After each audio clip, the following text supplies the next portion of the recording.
వాడు ఇస్తుంటాడు, మీరు తీసుకోండి. నువ్వే మీ అందరికి ఇస్తాడు.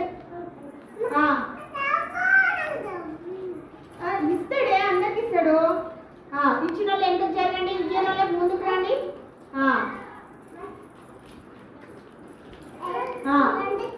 రెండు ఇచ్చినవా? ఈమెకి ఇవ్వు.